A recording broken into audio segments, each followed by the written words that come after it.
Friends, sun card represent ಆಗಿದೆ. ಕೆಲವೊಬ್ಬರಿಗೆ long distance relationship ಅನ್ನ ರೆಪ್ರೆಸೆಂಟ್ ಮಾಡ್ತಾ ಇದೆ. ಮತ್ತೆ ಕೆಲವೊಬ್ರು ಟ್ರಾವೆಲ್ ಮಾಡೋದ್ರ ಮೂಲಕ ನಿಮ್ಮ ಪರ್ಸನ್ ಅನ್ನ ನೀವು ಭೇಟಿಯಾಗಿರುವಂತಹ ಪಾಸ್ಟ್ ನಲ್ಲಿ ರೆಪ್ರೆಸೆಂಟ್ ಆಗ್ತಾ ಇದೆ.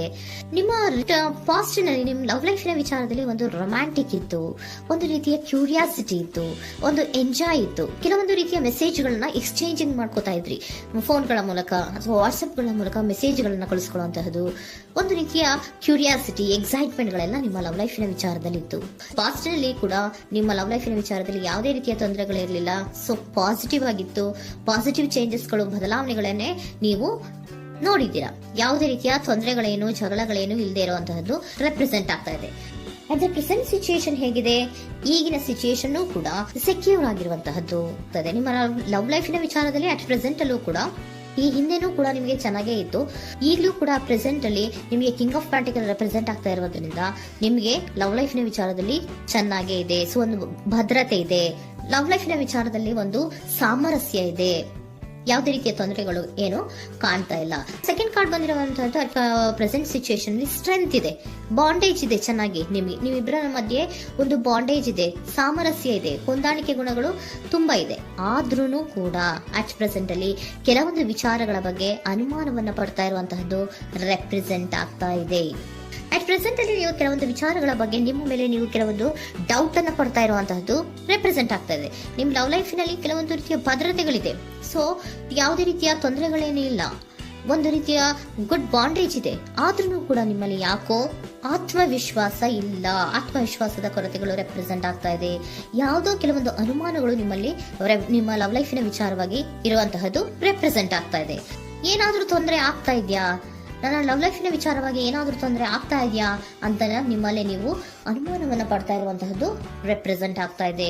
ಫ್ಯೂಚರಿನ ಬಗ್ಗೆ ಹೇಳೋದಾದ್ರೆ ಕ್ವೀನ್ ಆಫ್ ಪ್ಯಾಂಟಿಕಲ್ಸ್ ಬಂದಿದೆ. ಕ್ವೀನ್ ಆಫ್ ಪ್ಯಾಂಟಿಕಲ್ಸ್ ಬಂದಿರುವಂತಹದ್ದೇನು, ಒಂದು ರೀತಿಯ ಘೋಷಣೆಯನ್ನ ಮಾಡುವಂತಹದ್ದು ರೆಪ್ರೆಸೆಂಟ್ ಆಗ್ತಾ ಇದೆ. ಯಾಕಂದ್ರೆ ನಿಮ್ಮ ಲವ್ ಲೈಫ್ ನ ವಿಚಾರವಾಗಿ ಅಟ್ ಪ್ರೆಸೆಂಟ್ ಅಲ್ಲಿ ಕೆಲವೊಂದು ವಿಚಾರಗಳಲ್ಲಿ ಸ್ಟೇಬಲ್ ರಿಲೇಶನ್ಶಿಪ್ ಅಲ್ಲಿ ಇದ್ರು, ಒಂದು ಗುಡ್ ಬಾಂಡೇಜ್ ಇದ್ರೂ ಕೂಡ ನೀವ್ ಯಾಕೋ ಕೆಲವೊಂದು ವಿಚಾರಗಳ ಬಗ್ಗೆ ಅನುಮಾನವನ್ನ ಪಡ್ತಾ ಇರುವಂತಹದ್ದು, ಅದನ್ನ ರಕ್ಷಣೆ ಮಾಡೋದ್ರೊಳಗೆ ಹೆಚ್ಚು ಗಮನವನ್ನ ಕೊಡ್ತಾ ಇರುವಂತಹದ್ದು ರೆಪ್ರೆಸೆಂಟ್ ಆಗ್ತಾ ಇದೆ. ಇಮಿಡಿಯೇಟ್ ಫ್ಯೂಚರಿನ ಬಗ್ಗೆ ಹೇಳೋದಾದ್ರೆ ನೀವೊಂದು ರೀತಿಯ ಘೋಷಣೆಗಳನ್ನ ಮಾಡುವಂತಹದ್ದು, ನಿಮ್ಮ ಲವ್ ಲೈಫಿನ ವಿಚಾರವಾಗಿ ಕೆಲವೊಂದು ರೀತಿಯ ಹೆಚ್ಚು ಗಮನವನ್ನ ಕೊಡುವಂತಹದ್ದು, ಯಾವುದೋ ನಿಮ್ಮ ವಿಚಾರಗಳಲ್ಲಿ ಹಿಡಿತದಲ್ಲಿ ಏನ್ ಇಟ್ಕೊಂಡಿದ್ರೋ, ನಿಮ್ಮ ಪೊಸೆಸಿವ್ನೆಸ್ ಅನ್ನ ಏನ್ ಇಟ್ಕೊಂಡಿದ್ರೋ, ಯಾವುದೋ ಕೆಲವು ವಿಚಾರಗಳಲ್ಲಿ ನೀವು ಬಹಳಷ್ಟು ಓಪನ್ ಅಪ್ ಆಗಿ ಮಾತಾಡದೆ, ಯಾವ ವಿಚಾರಗಳನ್ನು ಕೂಡ ಹೇಳ್ಕೊಳ್ಳದೆ, ನಿಮ್ಮಲ್ಲೇ ನೀವು ಕೆಲವೊಂದು ಬೇಜಾರುಗಳನ್ನ ಏನ್ ಇಟ್ಕೊಂಡಿದ್ರೋ ಆ ವಿಚಾರಗಳನ್ನ ನೀವು ಮಾತಾಡುವಂತಹ ಸಾಧ್ಯತೆಗಳು ಇಮ್ಮಿಡಿಯೇಟ್ ಫ್ಯೂಚರ್ ನಲ್ಲಿ ಕಾಣಿಸ್ತಾ ಇದೆ. ಯಾವುದೋ ಕೆಲವೊಂದು ವಿಚಾರ, ಯಾಕೆ ಯಾವುದೋ ಕೆಲವು ವಿಚಾರಗಳಲ್ಲಿ ನಿಮಗೆ ಅನುಮಾನಗಳು ರೆಪ್ರೆಸೆಂಟ್ ಆಗ್ತದೆ. ಲವ್ ಲೈಫಿನ ವಿಚಾರ, ಪ್ರೀತಿಯಲ್ಲಿ ಯಾವಾಗ ಅನುಮಾನಗಳು ಸೃಷ್ಟಿಯಾಗುತ್ತೋ ನಾವು ಅವಾಗವಾಗ್ಲೇ ಅದನ್ನ ಬಗೆಹರಿಸ್ಕೊಬೇಕು. ನಮ್ಮಲ್ಲೇ ಇಟ್ಕೊಳ್ಳೋದು, ಅಯ್ಯೋ ಏನಾಗ್ತಾ ಇದೆಯೋ ಅಂತ ಕೊರಗೋದು ಅಥವಾ ಏನಾಗ್ಬಿಡುತ್ತೋ ಅಂತ ಭಯ ಪಡುವಂತಹದ್ದು ಏನು ಬೇಕಾಗಿಲ್ಲ. ಯಾಕಂದ್ರೆ ಲವ್ ಇರುವಂತಹದ್ದೇ ನಂಬಿಕೆಯ ಬುನಾದಿಯ ಮೇಲೆ. ಸೊ ನೀವೇನ್ ಮಾಡ್ಬೇಕು, ಏನಾದ್ರೂ ಸ್ವಲ್ಪ ಡೌಟ್ಗಳು ಬಂದಾಗ ನೀವು ಅದನ್ನ ಬಗೆಹರಿಸ್ಕೋಬೇಕು. ಯಾವ ವಿಚಾರದಲ್ಲಿ ನಿಮಗೆ ಬೇಜಾರಾಗಿತ್ತು ಅದನ್ನ ನೀವೇನ್ ಮಾಡ್ಬೇಕು, ನಿಮ್ಮಲ್ಲೇ ಇಟ್ಕೊಂಡು ಕೊರಗಬಾರ್ದು. ಓಪನ್ ಅಪ್ ಆಗಿ ಮಾತಾಡೋದ್ರ ಮೂಲಕ ನೀವು ಕ್ಲಾರಿಟಿಯನ್ನ ತಗೊಳ್ಳುವಂತದ್ದು ನಿಮಗೆ ಇಮಿಡಿಯೇಟ್ ಫ್ಯೂಚರ್ ನಲ್ಲಿ ಕಾಣಿಸ್ತಾ ಇದೆ. ಯಾವುದೇ ವಿಚಾರಗಳ ಬಗ್ಗೆ ನೀವು ನಿಮ್ಮ ಲವ್ ಅನ್ನ ಅಥವಾ ನಿಮ್ಮ ಪ್ರೀತಿಯನ್ನ ಭದ್ರವಾಗಿ ಉಳಿಸ್ಕೊಳ್ಳೋದಕ್ಕೋಸ್ಕರವಾಗಿ ನೀವು ನಿಮ್ಮಲ್ಲೇ ಇಟ್ಕೊಂಡಿದ್ದಂತಹ ಅಥವಾ ಕೆಲವು ಬೇಜಾರಿನ ವಿಷಯಗಳ ಬಗ್ಗೆ ನೀವು ಹೆಚ್ಚು ಮಾತಾಡಿ, ಓಪನ್ ಅಪ್ ಆಗಿ ಕೆಲವೊಂದು ವಿಚಾರಗಳ ಬಗ್ಗೆ ಮಾತಾಡುವಂತಹದ್ದು ಮತ್ತೆ ಅದನ್ನ ಕ್ಲಾರಿಟಿಗೆ ತಗೊಳ್ಳುವಂತಹದ್ದು ರೆಪ್ರೆಸೆಂಟ್ ಆಗ್ತಾ ಇದೆ. ನಿಮ್ಮಲ್ಲಿ ಬಾಟಮ್ ಆಫ್ ದ ಡಕ್ ಅಲ್ಲಿ ಬಂದಿರುವಂತಹದ್ದೇ ಅದು. ಖುಷಿಯಾಗಿರ್ಬೇಕು, ಸಂತೋಷವಾಗಿರ್ಬೇಕು, ನಮ್ಮ ಲವ್ ಲೈಫಿನ ವಿಚಾರದಲ್ಲಿ ಒಂದು ಎಂಜಾಯ್ ಇರಬೇಕು, ಮತ್ತೆ ನೆಮ್ಮದಿ ಇರಬೇಕು, ಯಾವುದೇ ರೀತಿ ಗಲಿಬಿಲಿಗಳಿರಬಾರ್ದು ಅನ್ನೋಂತಹದ್ದೇ ನಿಮ್ಮ ಎನರ್ಜಿಯಲ್ಲಿ ರೆಪ್ರೆಸೆಂಟ್ ಆಗ್ತಾ ಇರೋದು. ಅದಕ್ಕೋಸ್ಕರನೇ ನೀವು ಏನೇನು ಕೆಲವೊಂದು ಸ್ವಲ್ಪ ಅನುಮಾನವನ್ನ ಪಡ್ತಾ ಇದ್ರಿ ಅಥವಾ ಕೆಲವೊಂದು ವಿಚಾರಗಳಲ್ಲಿ ನೀವು ಡಿಸ್ಟರ್ಬ್ ಆಗಿದ್ರಿ, ಓಪನ್ ಅಪ್ ಆಗದೆ ಹೇಳ್ದೆ ನಿಮ್ಮಲ್ಲೇ ನೀವು ಬೇಜಾರನ್ನ ಮಾಡ್ಕೊಂಡು ಏನು ಕೆಲವು ವಿಚಾರಗಳ ಬಗ್ಗೆ ಕೊರಗ್ತಾ ಇದ್ರಿ, ಅದನ್ನ ನೀವು ಓಪನ್ ಅಪ್ ಆಗಿ ಮಾತಾಡಿ ಅದರ ಬಗ್ಗೆ ತಿಳ್ಕೊಳ್ಳುವಂತಹದ್ದು, ಅದನ್ನ ಕ್ಲಾರಿಟಿಗೆ ತಗೊಳ್ಳುವಂತಹದ್ದು ನಿಮ್ಗೆ ರೆಪ್ರೆಸೆಂಟ್ ಆಗ್ತಾ ಇದೆ.